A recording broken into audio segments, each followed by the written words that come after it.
हरियाली तीज करने वाली माताएं थोड़ा ध्यान से सुनना।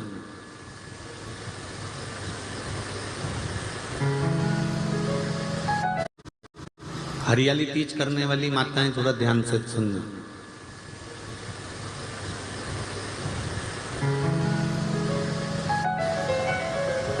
हरियाली तीज जब माताएं करती हैं तो एक हरियाली तीज, एक गणगौर की तीज, ये दो तीज के व्रत ऐसे होते हैं जिसमें जब माताएं करती हैं तो उस समय पर उमा, ब्रह्मणी और लक्ष्मी, इन तीनों की आराधना का फल उसको केवल एक व्रत से प्राप्त हो जाता है। अब देखिए, व्रत से एक ही उपवास से उसको संपूर्ण तप साधना का फल प्राप्त हो रहा है, संपूर्ण तप साधना का फल उसको मिल रहा है। मात्र एक व्रत से, केवल एक व्रत कर रहे हैं और संपूर्ण तप साधना का फल उसको प्राप्त हो रहा है। तो ब्रह्मणी ने ब्रह्मदेव से मांगा, लक्ष्मी जी ने भगवान विष्णु से मांगा, पार्वती जी ने भगवान शिव से मांगा कि ऐसा वर दे दीजिए जिस वर से एक ही व्रत करने से संपूर्ण फल की प्राप्ति हो जाए, संपूर्ण फल मिल जाए। ऐसा एक व्रत का फल दे दीजिए, मात्र एक व्रत का। अब देखिए, ब्रह्मा, विष्णु और महेश, इन तीनों की जो देवियां हैं, ब्रह्मणी, लक्ष्मी और पार्वती, थोड़ा ध्यान लगाकर सुनना। तीज शिव महापुराण की कथा ही नहीं, आप जो तीज करते हो, हरियाली करो चाहे सातुड़ी करो, उस तीज की महत्वता क्या है, इस हिंगोली की शिव महापुराण की कथा में अपने को समझना है कि उसकी मूल तत्वता, उसकी महत्वता है क्या, उसका महत्व क्या है।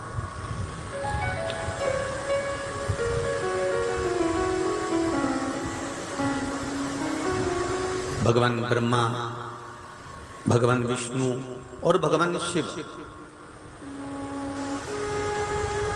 इन तीनों की जो अर्धांगिनियां, ब्रह्मणी, लक्ष्मी और पार्वती, इन तीनों ने तप कर कर, साधना कर कर ब्रह्मदेव को, भगवान विष्णु को और भगवान शंकर को प्राप्त किया। और तीनों ने प्राप्त कर कर तीनों देवताओं से वर मांगा कि वर हमको ऐसा दीजिए कि हमारे तप साधना का फल नारी को तीज के दिन प्राप्त हो जाए। अब एक बात ध्यान से सुनिएगा, सारे व्रत, आपका अगर स्वास्थ्य खराब हो गया तो आप व्रत छोड़ सकते हो। जितने भी व्रत आप लोग कर रहे हैं पूर्व के, सोमवार, मंगलवार, एकादशी, छठ, पंचमी, चतुर्थी, अगर आपका स्वास्थ्य खराब है तो आप उस व्रत को छोड़ सकते हो, सारे व्रत को छोड़ सकते हो। पर तीज का जो व्रत होता है, ये व्रत एक बार लेने के बाद जब प्राण छूटते हैं तभी ये व्रत समाप्त होता है, अन्यथा बीच में ये व्रत समाप्त नहीं।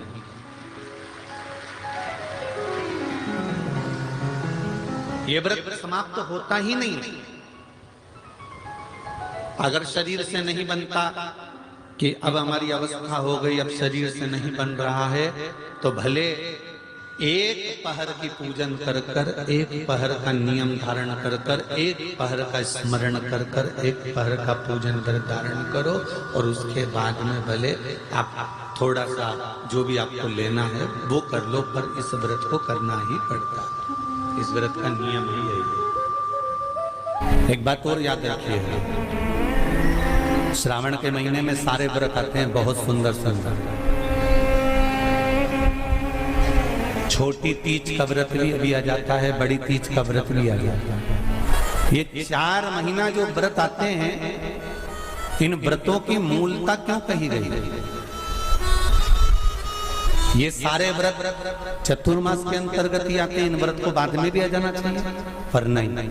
मूल जो व्रत हैं, पूजन है, अनुष्ठान है, देवी देवताओं के जो पूजन के भाव बताए, वही चतुर्मास में बताए। इसका कारण क्या है? क्यों चतुर्मास के व्रत की महत्वता होती है? तो कहा इस चातुर्मास के अंतर्गत स्त्री नारी जो व्रत धारण करती है, हाथों में चूड़ा पहनना, पाँव में पायल पहनना, महावुर लगाना, मेहंदी लगाना, ये जितने छोटी तीज, बड़ी तीज और अन्य तीजों आएंगे, त्योहार आएंगे चतुर्मास में, माताएं हरतालिका तीज हुई, छोटी तीज, बड़ी तीज हुई, भादों के कोई व्रत हुए, अनुष्ठान हुए, छठ हुई, पूजन, जो भी माताएं पूजन करेंगी उसके अनुसार वो हाथों में, शरीर पर 16 श्रृंगार धारण करती हैं, बहुत सारे श्रृंगार धारण करती हैं, और श्रृंगार धारण करने के साथ साथ माताएं अखंड सौभाग्य की वस्तुएं भी इन 30 त्योहार पर दान करती हैं।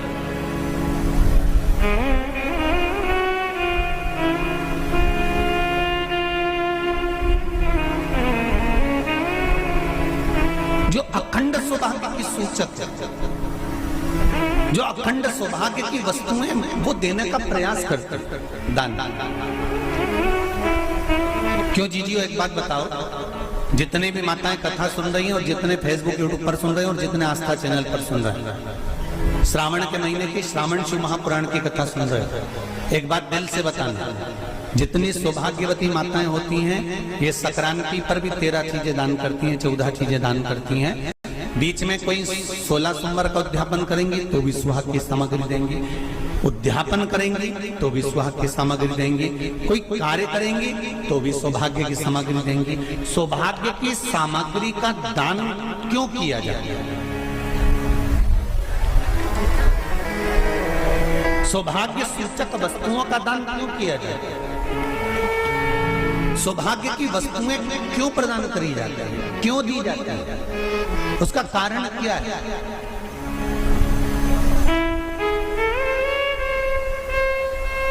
क्यों देते हैं? महाराज, भारत की भूमि की सौभाग्यवती माताओं का एक मन की अभिलाषा रहती है, भारत की भूमि की माताओं की एक अभिलाषा रहती है कि जब उसके प्राण छूटे तो अखंड सौभाग्य धारण करके पति के कंधे पर और पुत्र के कंधे पर शमशान पर।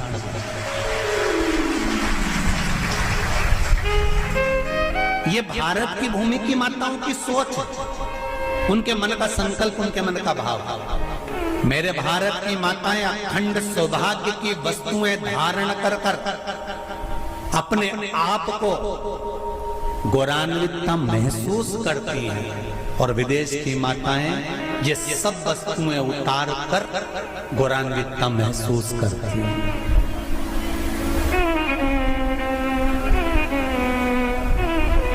क्यों देते हैं चूड़ी का दान, क्यों देते हैं बिंदी का दान, क्यों देते हैं अखंड सौभाग्य का दान?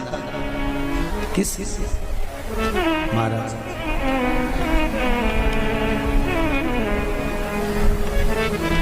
मेरे हाथों में भर भर के चूड़ी रहे, मेरे हाथों में भर भर के चूड़ी, और मैया कोई कामना, मेरे मस्तक पे चमकती चूनर रहे, मेरे मस्तक पे चमकती चूनर रहे, और मैया कोई कामना, मेरी मांगों में भर भर के सिंदूर रहे, मेरी मांगों में भर भर के सिंदूर रहे, कोई कामना नहीं, मेरे पाँव में बिछुड़ी का जोड़ा रहे।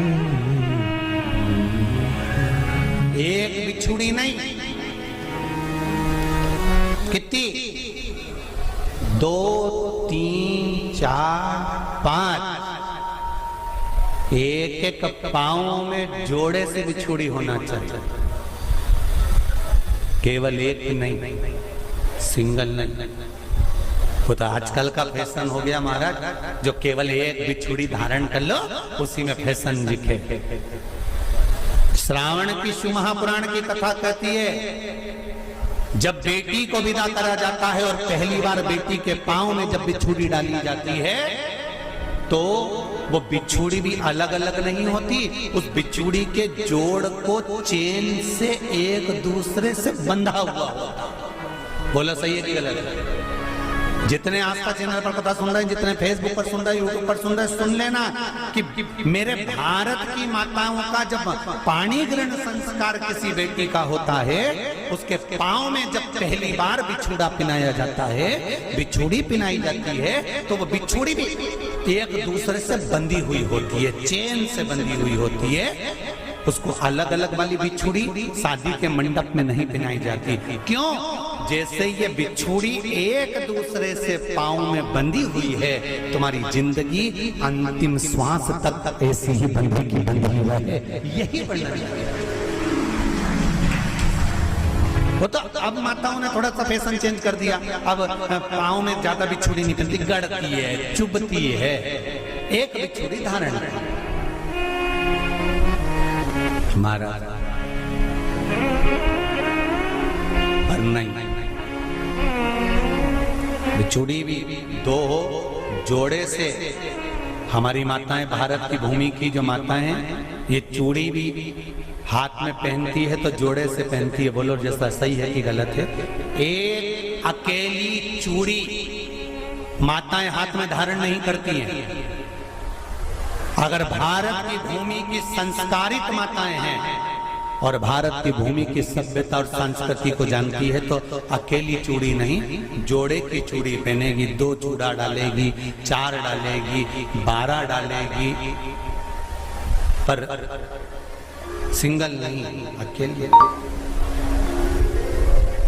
और सरल भाषा में समझ लो, हमारे यहाँ ठेले पर लेने जाओ तो जो केले अपन खाते हैं वो भी सिंगल नहीं देते, उसको भी जोड़े से दिया जाता है। 2 दूं की, 12 दूं की, आधी दर्जन दूं की 1 दर्जन दूं। अब अंदाजा लगाइए, हमारे यहाँ देने का भी एक भाव है।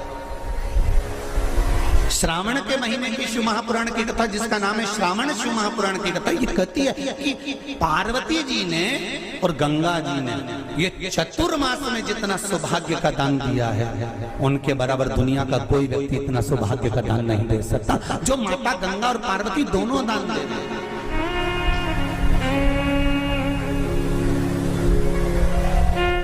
प्रतिदिन दे रहे हैं। और अब तो फैशन आ गया, तुम लोगों को जो सौभाग्य का दान देते हो प्लास्टिक की डलिया में देते हो, पर एक एक पुराण को उठा कर देख लेना, एक एक उद्यापन को उठा कर देख लेना। जितनी तुम कथा तुम्हारे घर में छोटी छोटी कथाओं की पोथियां पढ़ी हो, उनको उठा कर देख लेना। उसमें नहीं लिखा कि प्लास्टिक की डलिया में सौभाग्य की वस्तु का दान दिया जाता है, उसमें लिखा है बांस की पिटारी में, बांस की डलिया में सौभाग्य की वस्तुओं का दान दिया गया। क्यों? क्योंकि बांस वंश की वृद्धि करता है, बांस सौभाग्य की वृद्धि करता है, और बांस अखंड सौभाग्य। जैसे बांस का पौधा बढ़ते चले जाता है, बढ़ते चले जाता है, उसी तरह बांस की डलिया में जब दान दिया जाता है, बांस की टोकनी में जब दान दिया जाता है, तो ये भाव रखा जाता है कि तुम्हारा सौभाग्य ऐसे ही बढ़ता रहे। पर अब थोड़ा सा फैशन चेंज हो गया, तो प्लास्टिक की डलिया, पर प्लास्टिक की नहीं। महाराज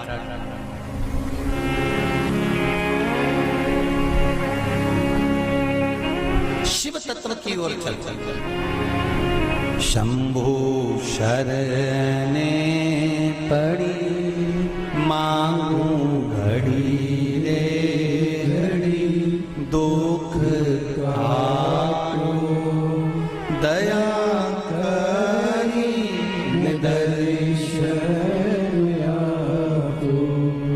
तो गंगा मैया और पार्वती मैया चतुर्मास के अंतर्गत जो त्योहार पड़ता है, चतुर्मास के अंतर्गत जो व्रत पड़ते हैं, ये किसी दूसरे के नहीं है।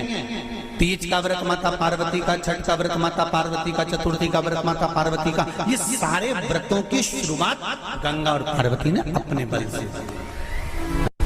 बोलो हर हर महादेव। ये अपने बल से बनाना, अपने बल से।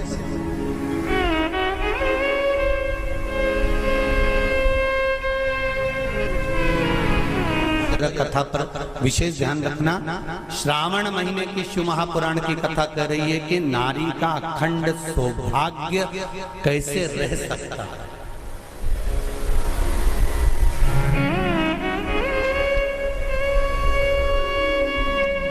अपने घर के बच्चों को, अपने घर की बेटियों को, बेटों को, अपने घर की बहुओं को, अपने परिवार को कैसे एकजुट कर कर एक साधना में रखा जा सकता है, वो शिव महापुराण।